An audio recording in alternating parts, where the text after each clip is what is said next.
पूछे हम संतों से कि वह भगवती का सच्चा स्वरूप क्या है, उसका नाम क्या है, जो त्रिदेव ब्रह्मा विष्णु महेश जिसका ध्यान कर सकते हैं।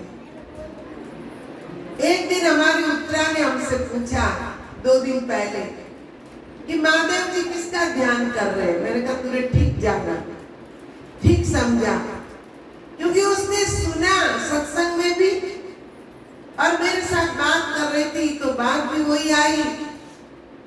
तो कहते मेरे मन में भी आ रहा है कि भगवान भोलेनाथ महादेव जी किसका ध्यान कर रहे हैं।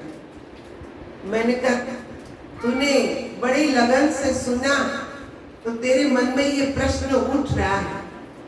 सुनते तो हम सभी लोग हैं, सबने वही बात सुनी, पर हमारे मन में वो प्रश्न नहीं उठा। क्यों? क्योंकि ध्यान से हम सुनते नहीं है। शरीर तो यहाँ बिठा दिया पर मन को नहीं बिठाया। मन को बिठाया होता तो मन में ये श्रद्धा प्रकट होती, जानने की इच्छा प्रकट होती कि आखिर वो किसका ध्यान करते हैं। भगवती जब वो आदि शक्ति है तो उसका वास्तविक स्वरूप क्या है, कैसे हम उसको जाने। अर्जुन ने भी ये सब बातें सुनी। अर्जुन ने पूछा कि प्रभु आपका मूलभूत स्वरूप क्या है, मैं उसको जानने योग्य हूं तो आप मुझे जनाइए। तब भगवान कृष्ण उपदेश करते हैं।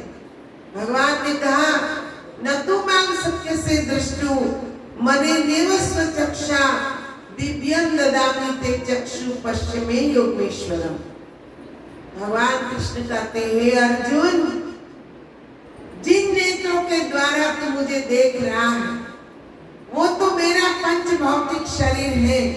इस शरीर ने जन्म भी लिया और इस शरीर की मृत्यु भी है, पर मेरा जो अविनाशी रूप है, मेरा जो अलौकिक स्वरूप है, वह इन आंखों से देखा नहीं जा सकता। उसके लिए मैं तुझे दिव्य चक्षु देता हूं। युद्ध मैदान में भगवान ने पीतांबर पहन रखा था। पीतांबर थी क्या, उसको जेब थी कि अपनी जेब से निकाल के दिया ले ये दिव्य चक्षु और तू दर्शन कर ले? नहीं। वो कौन सी आंख दी? देखो इन आंखों से जब दिखता नहीं है तो हम डॉक्टर के पास जाते हैं, कहते डॉक्टर साहब देखिए मेरी आंख की जांच करिए, क्या परेशानी है, मुझे कम दिखाई दे रहा है।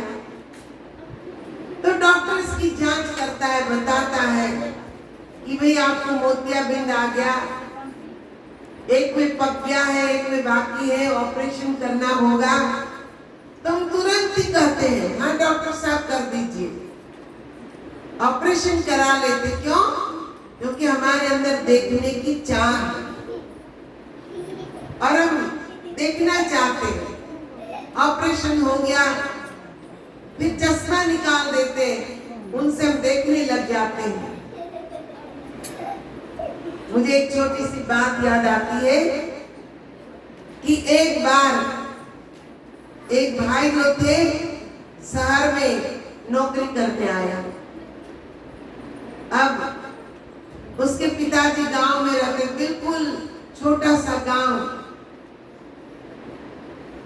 तो बहुत दिन हो गए वहां रहते रहते शहर में। उसने सोचा मेरे पिताजी कभी आए नहीं है, एक बार उनको यहाँ बुलाता हूँ। तो गए गांव, पिताजी को लेके आए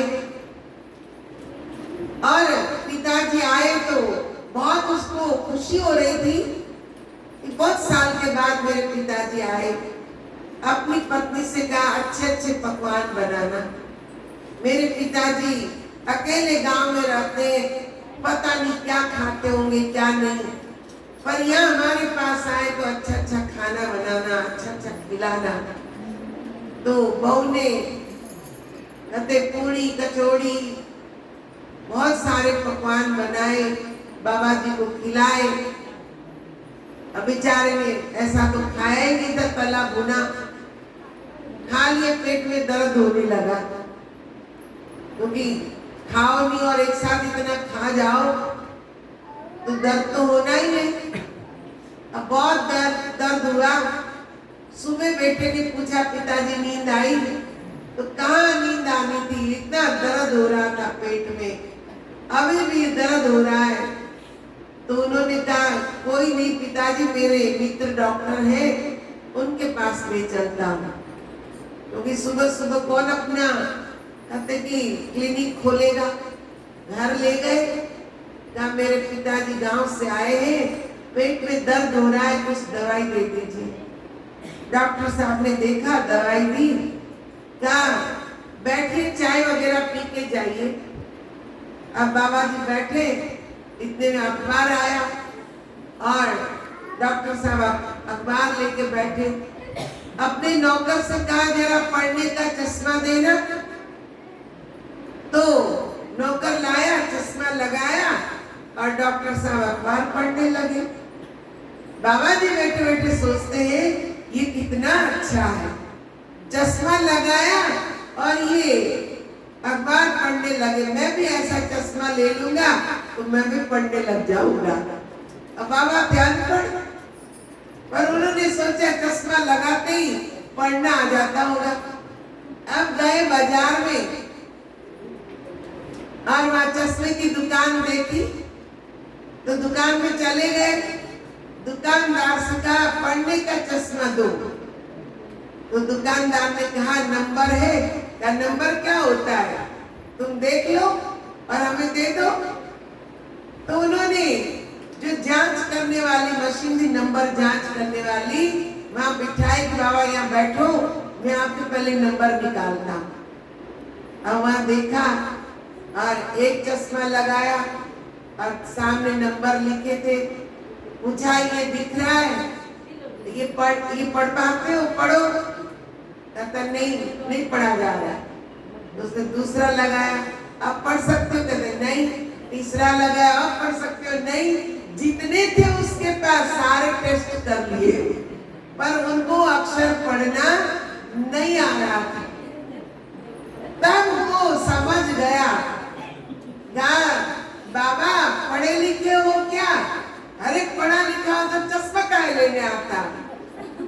वो पढ़ने के लिए तो चश्मा चाहिए और तुम मुझे कह रहे पढ़ो पढ़ो, क्या पढ़ो? पहले तुम चश्मा दे दो। तो ये हाल है हमारा आजकल। भाई हम परमात्मा का ज्ञान तो जानते नहीं, दिन रात पूजा करते जैसे लोग करते, देखा देखी उसने किया मैंने किया, देखा देखी करते, पर जब तक असलियत का ज्ञान नहीं होगा तब तक हम परमात्मा को नहीं पहचान पाएंगे। हमें वह असलियत, भगवान का असली जो रूप है